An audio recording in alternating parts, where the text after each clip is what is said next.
পরিবেশ কর্মী সোনাম ওয়াংচুকের ২৬ দিনের অনশন শেষ হলেও ছাত্র আন্দোলনের আঁচ কমছে না, বরং অনশন ভাঙার কয়েক ঘন্টার মধ্যেই আন্দোলন আরও জোরদার করার ডাক দিয়েছে ভারতের ছাত্র ফেডারেশন। ছাত্রদের দাবিকে সামনে রেখে শুক্রবার কলকাতায় বড় কর্মসূচির ঘোষণা করেছে সংগঠনটি। এদিকে কলকাতার রাজনীতিতেও তৈরি হয়েছে নতুন সমীকরণ। পুলিশের অনুমতি না মেলায় নিজেদের পৃথক কর্মসূচি বাতিল করে এসএফআইয়ের ডাকা শিয়ালদা থেকে ধর্মতলা মিছিলে যোগ দেওয়ার সিদ্ধান্ত নিয়েছে ককরোচ জনতা পার্টি। অন্যদিকে কলকাতায় সিজেপি কোনো আন্দোলন কর্মসূচি করলে তাকে নৈতিক সমর্থনের কথা জানিয়েছে তৃণমূল কংগ্রেস।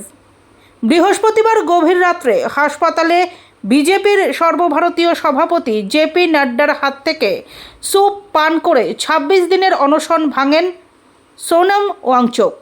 ছাত্রদের দাবিকে সামনে রেখে দীর্ঘদিন ধরে চলা তার এই অনশন দেশ জুড়ে আলোড়ন তৈরি করেছিল। অনশন ভাঙার পর প্রধানমন্ত্রী নরেন্দ্র মোদীও সমাজ মাধ্যমে বার্তা দিয়ে ওয়াংচুকের আন্দোলনের প্রতি সম্মান জানিয়ে আলোচনার মাধ্যমে সমাধানের আশ্বাস দেন। তবে আন্দোলনের ধারাবাহিকতা বজায় রাখতে শুক্রবার পথে নামছে এসএফআই।